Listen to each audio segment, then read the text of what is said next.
దొంగ నోట్ల గ్యాంగులు ఎలా ఉంటాయి అంటే, వేరే దేశానికి సంబంధించిన వాళ్ళు కనుక మనకి డాలర్లు ఇదిగో మా దేశపు వాల్యూ ఇంత అనిస్తే, ఇప్పుడు వాళ్ళ దగ్గర ఒక ₹1,00,00,000 వాల్యూ చేసే నోటు మీకు ₹1,00,000కి ఇస్తామంటే గబక్కన ఆశపడతాడు ఎవడైనా. ఆన్లైన్లో చెక్ చేసుకుంటాడు, అక్కడ ₹1,00,00,000 ఉంది అనుకోగానే. అలాంటి మనకున్నటువంటి వీక్నెస్ని అడ్డుపెట్టి మోసం చేసేటటువంటి గ్రూప్స్ ఉంటాయి. అట్లాంటి గ్రూపుని హైదరాబాద్ పోలీసులు చాకచక్యంగా పట్టుకున్నారు. మాలి తర్వాతన క్యామరూన్ ఏదో సంథింగ్ 2 దేశాలకు సంబంధించినటువంటి నోట్లు.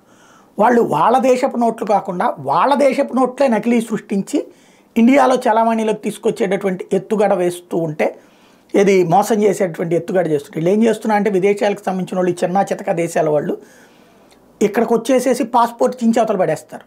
పాస్పోర్ట్ లేదన్న పేరుతో ఇక్కడే తిరుగుతుంటారు. ఇక్కడ వాళ్ళకి లాంగ్వేజ్ ఉంది, ఇంగ్లీష్ లాంగ్వేజ్ కమాండ్ ఉంది, దాన్ని బేస్ చేసుకుని. ఎందుకంటే వాళ్ళ దేశాలు బతకలేరు. మనం దూరపు కొండలోని పని ప్రతి విదేశం గొప్పదనుకుంటుంటాం. మనం విదేశాల్లో బ్రతుకు తెరువులు లేనటువంటి వాళ్ళు బోల్డ్ అంతమంది ఉంటుంటారు.